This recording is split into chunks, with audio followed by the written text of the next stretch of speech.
Michael Thompson is one of dozens of volunteers around the Cape Fear, traveling hundreds of miles to help those devastated by the recent tornadoes that swept across 5 states.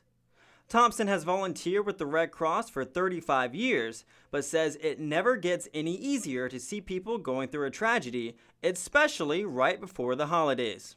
They went to bed. They were probably hanging Christmas lights a couple of days ago and putting their Christmas tree up and shopping for their children or their family members. And they woke up next morning and there's nothing. They have nothing. Thompson says it will likely take the victims years to recover, something he's seen people go through firsthand after natural disasters in the Cape Fear. We're still dealing with some Hurricane Florence cases, and that was several years ago.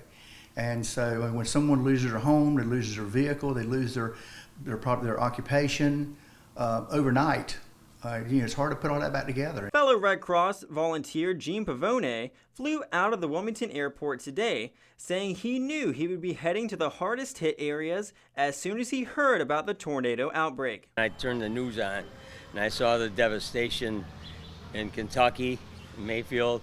I told my wife, I says, I've got to go. Pavone says he will be in Kentucky for the next 2 weeks, meaning he'll miss Christmas with his family.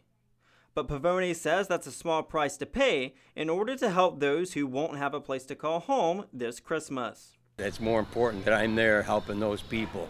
We can celebrate Christmas when I get back. Pavone says he will continue to volunteer with the Red Cross as long as he can, and that he is determined to make a difference in Kentucky over the next 14 days. Get them whatever we can get them to get them back on their feet. Our sleeves are rolled up and we're ready to rock and roll.